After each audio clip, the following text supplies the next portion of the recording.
बिस्मिल्लाहिर्रहमानिर्रहीम। अस्सलाम वालेकुम दोस्तों, वेलकम करता हूँ इमरान ऑफिशियल न्यूज़ में। सऊदी अरब से नई अपडेट आ गई है इंटरनेशनल फ़्लाइट के हवाले से। जो हकामा होल्डर है ये नए वीज़ा इनके लिए बहुत बड़ी खुशखबरी है, इनके लिए बहुत ख़ास वीडियो है। आज तक की सबसे बड़ी न्यूज़ आ गई जो कि सऊदी अरब से अभी मिली। मैंने बोला अपने दोस्तों के साथ शेयर करता चलूँ।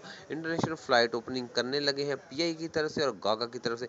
बहुत बड़ा मुआहदा हो चुका है। तो वीडियो शुरू करने से पहले आप लोगों से एक छोटी सी दरख्वास्त कीजिए, जो नए आने वाले दोस्त हैं उस चैनल को सब्सक्राइब करें, बेल आइकन के दबाएं ताकि इस तरह की तमाम छोटी बड़ी वीडियो आप तक पहुंचती रहे।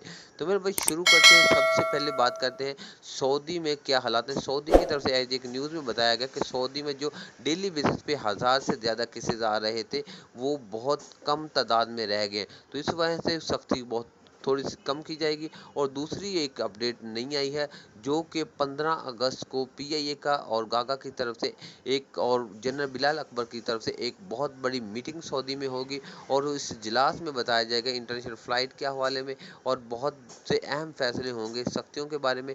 दुआ करें इंशाल्लाह 15 अगस्त को जो इजलास होगा उसमें इंटरनेशनल फ़्लाइट ओपनिंग की जाए।